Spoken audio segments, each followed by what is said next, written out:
Hello दोस्तों, तो आज हम लोग पढ़ने जा रहे हैं what is mass communication and what are the functions of mass communication, what are the features of mass communication and how what are the constituents of mass communication. तो सबसे पहले देखेंगे what is mass communication. Mass communication को जानने से पहले आपको ये बताना जरूरी है कि व्हाट इज कम्युनिकेशन। जब कोई मैसेज, कोई आइडिया या कोई इंफॉर्मेशन जो किसी के दिमाग में होता है वो किसी और के साथ कम्युनिकेट कर रहा होता है, तो वो क्या होता है, कम्युनिकेशन होता है। ये कम्युनिकेशन मास कम्युनिकेशन में तब कन्वर्ट हो जाता है जब यहाँ पे मीडिया का इन्वॉल्वमेंट हो जाता है, और मीडिया के इन्वॉल्वमेंट के थ्रू वही मैसेज, वही इंफॉर्मेशन एक लार्ज ऑडियंस में डिसमिनेट हो रहा होता है। तो मास कम्युनिकेशन को हम लोग डिफाइन कर सकते हैं, it is a process through which a message or information is exchange extensively among the people separated by a large audience, separated by a large audience. ये एक प्रोसेस होता है जिसके थ्रू हम लोग कोई इंफॉर्मेशन या किसी मैसेज को एक लार्ज ऑडियंस में डिसमिनेट कर रहे होते हैं using the mass media. Mass media can be electronic media, print media or online media. Here the sender has no knowledge about the innumerable member who form the audience, and the audience belongs to different and diverse setting। यहाँ जो sender होता है उसे बहुत ज्यादा पता नहीं होता है जो उस ऑडियंस के बारे में, और जो ऑडियंस होती है डिफरेंट एंड डाइवर्स सेटिंग होती है। ये पूरा होल मास कम्युनिकेशन एक प्रोफेशनल कम्युनिकेशन डिजाइन पे वर्क करता है, और इसमें एक चैनल का इन्वॉल्वमेंट होता है टू डिसमिनेट द इंफॉर्मेशन। आप लोग सिंपली मास कम्युनिकेशन को ऐसे समझ सकते हैं कि समथिंग which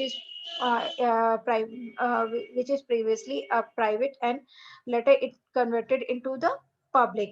जो पहले कोई इंफॉर्मेशन या कोई आइडिया जो प्राइवेट होता है, बाद में ये पब्लिक हो जाता है यूजिंग द मास मीडिया। अब इफेक्टिव कम्युनिकेशन कैसे पॉसिबल है? इफेक्टिव कम्युनिकेशन के लिए कुछ चीजें याद रखने वाली होती है, जैसे कि कंप्लीटनेस। कोई भी कम्युनिकेशन तब इफेक्टिव होगा जब वो कंप्लीट होगा। जब कोई भी इंफॉर्मेशन को हम लोग आधा अधूरा इंफॉर्मेशन, आधी अधूरी इंफॉर्मेशन लोगों को देंगे तो लोग उसे प्रॉपर अंडरस्टैंड नहीं कर पाएंगे, प्रॉपर समझ नहीं पाएंगे। तो ये क्या होगा, हमारा कम्युनिकेशन फेलियर का साइन होगा। उसी तरीके से क्लैरिटी होनी भी बहुत जरूरी होती है। जब हम किसी इंफॉर्मेशन को क्लियर कट लोगों तक नहीं पहुंचाएंगे तो लोग उसे समझने में वो समझ नहीं पाएंगे, उसे ग्रैब नहीं कर पाएंगे। तो क्लैरिटी से मतलब है, अगर हम लोग ऑडियो मीडियम के थ्रू अगर इंफॉर्मेशन को देना चाह रहे हैं, और हम लोग किसी बहुत ज्यादा फर्मलिंग होगा या बहुत ज्यादा नॉइज होगा, इंफॉर्मेशन को उतना ही लोगों तक पहुंचने में, प्रॉपर पहुंचने में दिक्कत होगी। उसी तरीके सेंटेंस को करेक्ट होना बहुत जरूरी है। एक इनकरेक्ट इंफॉर्मेशन का बहुत मतलब नेगेटिव ड्रॉबैक्स, नेगेटिव इफेक्ट भी हो सकता है। इसके बहुत सारे ड्रॉबैक्स भी हो सकते हैं, इसीलिए सेंटेंस का करेक्ट होना बहुत जरूरी होता है। कॉन्साइज, अगर 5 मिनट के मैसेज को हम लोग 15 मिनट तक बोलेंगे, तो एक सर्टेन टाइम के बाद जो ऑडियंस है वो ऑब्वियसली बोर हो जाएगी। तो ये मैसेज फेल्योर का साइन होता है, या कम्युनिकेशन फेल्योर का साइन है। उसी तरीके से अंडरस्टैंडिंग, मतलब जितनी अंडरस्टैंडिंग जो कम्युनिकेटर होता है और जो ऑडियंस होती है उसके बीच में एक अंडरस्टैंडिंग होनी चाहिए। अगर ये अंडरस्टैंडिंग नहीं होगी तो कम्युनिकेशन प्रॉपर नहीं हो पाएगा। उसी तरीके से एक इफेक्टिव कम्युनिकेशन के लिए इफेक्टिव लिसनर भी बहुत जरूरी है। अगर हम अगर हम इफेक्टिव लिसनिंग का मतलब यहाँ पे ये है कि सपोज अगर हम कोई प्रोग्राम होली के मौके पे देना चाह रहे हैं, और वो प्रोग्राम हम दिवाली के मौके पे देंगे, तो ऑब्वियस सी बात है कि लिसनर उस प्रोग्राम को नहीं सुनेगा। तो ये effective communication, effective listening simultaneously work करता है। अब क्या-क्या फंक्शंस होते हैं मास कम्युनिकेशन के? मास कम्युनिकेशन का सबसे प्राइमरी फंक्शन होता है नॉलेज इम्पार्ट करना, नॉलेज प्रोवाइड करना, लोगों तक लोगों तक इंफॉर्मेशन को डिसेमिनेट करना।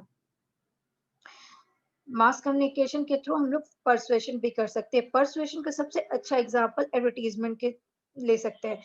जब भी कोई व्यक्ति किसी प्रोडक्ट को या किसी आइडिया को लॉन्च करता है, तो एडवर्टाइजमेंट का सहारा लेता है। एडवर्टाइजमेंट के थ्रू वो लोगों तक इन्फॉर्म करता है कि हम ये प्रोडक्ट को लेकर के आ रहे हैं, इसकी ये पिक्चर है। लोगों को परसुएट करने की कोशिश करता है अपने प्रोडक्ट के फीचर्स को हाईलाइट करके, ताकि लोग ज़्यादा से ज़्यादा उसकी वो प्रोडक्ट को खरीदे या फिर उसके आइडिया को की तरफ अट्रैक्ट हो।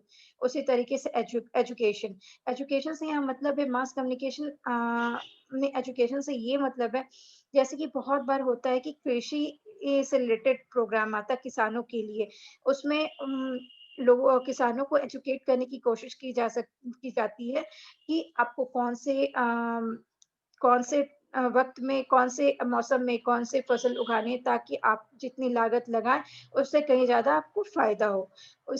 इसी तरीके से स्टूडेंट्स के लिए भी एजुकेशन से रिलेटेड बहुत सारे प्रोग्राम आते हैं। तो ये जो होता है मास कम्युनिकेशन का एक फंक्शन होता है।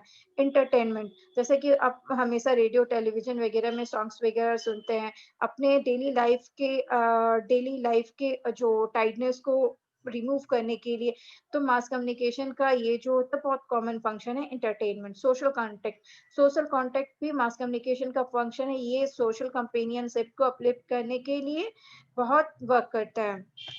अब फीचर्स क्या होते हैं मास कम्युनिकेशन के? मास कम्युनिकेशन का सबसे पहला फीचर है डिस्टेंस। यहाँ जो सेंडर और जो ऑडियंस होता है, वो डायरेक्ट एक-दूसरे को एक्सेस नहीं कर चुका होता है। उसके बीच में उस चैनल के थ्रू एक्सेस करता है, वो डायरेक्ट एक्सेस नहीं कर रहा होता है। जैसे कि अगर हम अपने दोस्तों के साथ फेस टू फेस बात कर रहे होते हैं, तो हम लोग एक-दूसरे को डायरेक्ट बात कर रहे होते हैं ना, उसी तरीके से यहाँ पे जो चैनल एक मीडियम है। यहाँ पे जो सेंडर है, ऑडियंस के बीच में एक मीडियम चैनल है, वो चैनल के थ्रू कम्युनिकेट कर रहा होता है, वो अपने ऑडियंस को फेस टू फेस नहीं कम्युनिकेट कर रहा होता है। दूसरा फीचर्स क्या है? टेक्नोलॉजी। टेक्नोलॉजी आज के टाइम में बहुत इम्पोर्टेंट चीज़ हो गई है मास कम्युनिकेशन के लिए। Using a technology we can send a particular message globally. Uh for example, अगर हम लोग देश के इस कोने में पहुंच कर किसी को वर्ल्ड के दूसरे को वर्ल्ड वर्ल्ड में कहीं भी हम लोग मेल कर सकते हैं, इंफॉर्मेशन दे सकते हैं। आज बहुत सारी टेक्नोलॉजी हमारे पास अवेलेबल है। तो जैसे कि ईमेल अगर हमें करना है और मैं यहाँ इंडिया में रह रही हूँ या रह रहा हूँ, और मुझे अगर यूएसए में मेल करना है, तो हम लोग ईमेल्स के ईज़िली उसके मतलब जो हमारा कंटेंट है, जो हमारी ईमेल है, उसको उसी के फिज़िकल फॉर्म में हम अपने दोस्तों को जो यूएसए में रह रहा है, उसे मेल कर सकते हैं। स्केल, अब स्केल से मतलब यहाँ पे है ये मास कम्युनिकेशन में स्केल से मतलब ये है कि कोई भी इन्फॉर्मेशन को हम लोग ग्लोबली आज के टाइम में स्प्रेड कर सकते हैं। तो उसी तरीके से डिस्टेंस, टेक्नोलॉजी और स्केल मिल करके मास कम्युनिकेशन को एक कमोडिटी बना दी है, एक इंडस्ट्री बना दी है, और आज के टाइम में बहुत रनिंग इंडस्ट्री है और बहुत वर्क कर रही है और आगे भी करेगी। अब कंस्ट्रूएंट्स क्या होते हैं मास कम्युनिकेशन के? मास कम्युनिकेशन के कंस्ट्रूएंट्स हम लोग देखेंगे मास कम्युनिकेशन के क्या-क्या कंस्ट्रूएंट होते हैं। तो मास कम्युनिकेशन के सबसे पहले कंस्ट्रूएंट क्या है? सोर्स। सोर्स जो है किसी भी मास कम्युनिकेशन का बेस होता है, किसी भी सोर्स जो है कम्युनिकेटर होता है, किसी भी कम्युनिकेशन का बेस होता है। उसी तरीके से दूसरा है मैसेज। मैसेज है कोई भी कंटेंट या इन्फॉर्मेशन जो कि हमें किसी दूसरे के साथ या लोगों के साथ शेयर करना है। ये है content of the communication. Encoding से क्या मतलब है? एन्कोडिंग से मतलब है process of transmitting the message. ये एन्कोडिंग होता है किसी मैसेज को ट्रांसमिट करने का प्रोसेस होता है। सपोज़ हम लोग अगर रेडियो के थ्रू कोई मैसेज को लोगों तक पहुँचाना चाह रहे हैं, तो हम लोग किस तरीके से पहुँचाएँगे? लिख के तो नहीं देंगे, हम लोग उसको एक फॉर्म में लोगों को पहुँचाने की कोशिश करेंगे। तो ये जो प्रोसेस होता है transmitting the message, this is encoding, ठीक है? अब चौथा कंस्ट्रूएंट क्या है? चैनल। अब चैनल क्या होता है? चैनल कोई मीडियम ऑफ कम्युनिकेशन। यहाँ मीडियम से मतलब है radio, electronic medium, print medium. यहाँ जो चैनल है मीडियम ऑफ कम्युनिकेशन होता है। It can be electronic, print media या ऑनलाइन मीडिया। रिसीवर। अब रिसीवर क्या होता है? रिसीवर होता है कि जब एक मैसेज एक जगह से जा रही है, तो कोई पार्टी होगी जो मैसेज को रिसीव करेगी। जैसे कि अगर हम लोग फैक्स के थ्रू मैसेज कर रहे हैं, तो फैक्स मशीन जो है वो हमारे मैसेज को रिसीव कर रही है। या फिर हम लोग टेलीविज़न प्रोग्राम के थ्रू कर रहे हैं, तो टेलीविज़न सेट जो है वो मैसेज को रिसीव कर रही होती है। तो यही होता है party that receives the encoded message. It can be a television set, a piece of paper or anything else. Decoding क्या होता है? Process by which a message is interpreted for the content. Decoding का मतलब क्या होता है यहाँ पे? ये एक प्रोसेस होता है जिसमें मैसेज को इंटरप्रेटेड किया जाता है, मैसेज के कंटेंट को इंटरप्रेटेड किया जाता है। जैसे कि हम लोग कोई मैसेज को यहाँ तक लोगों तक दे रहे हैं, अब वो उसका क्वांटिटेटिव मीनिंग लेगा या डिनोटेटिव मीनिंग लेगा, ये डिपेंड करेगा वो जो रिसीवर है, जो डिकोडर है, उसके परसेप्शन पे और उसके अंडरस्टैंडिंग लेवल पे।